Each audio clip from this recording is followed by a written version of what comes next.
we have to know who Yithro was. Yithro himself was a very serious, very determined, and very accomplished person. He was an advisor of Paro, and that meant that he was very wise. He was the leader, the priest of Midian.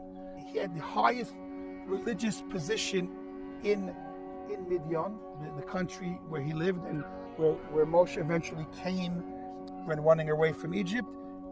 When he says, "Now I know that God is the greatest of all gods," so we're taught by the sages that in that statement, the Torah wants to tell us a lot more than just his amazing realization that he reached after seeing the drowning of the Egyptians in the Yam.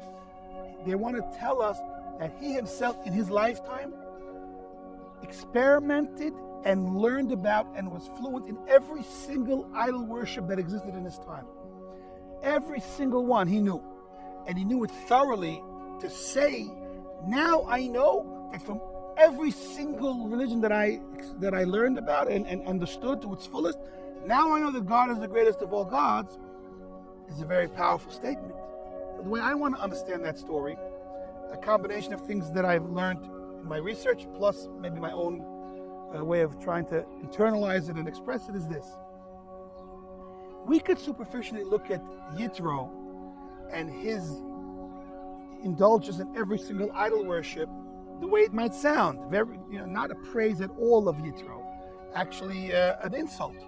He was so steeped in the most debased, false ideologies that's like saying that he was foolish. That's one way to look at it. Or we could look at it perhaps this way.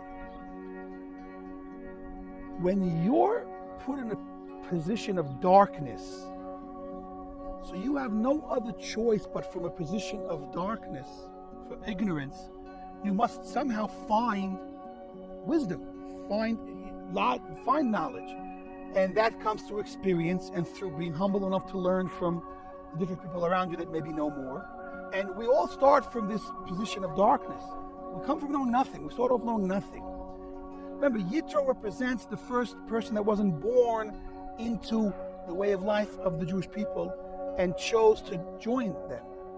That's really the story of any convert. A convert starts off wherever Hashem put him. And whatever he's fed by his parents, and I don't mean the food physically, I mean all the types of food that he eats, spiritual, intellectual, emotional. He's a product of his environment, and it's a place of darkness. This world is called the world of darkness. He must start from that position, looking for where the real light is and where there's a more intense light, where there's a deeper truth. So it's from the darkness to the light. It's a process, it's a journey. Yithro, the idea that he went and explored every single false worship is because he was looking for the truth. He was smart and he was looking for the truth. So he means he looked for it everywhere. And why would he leave a worship that was true? He determined that each one wasn't fully true. So he left them all because they were wrong. And he understood that they were wrong.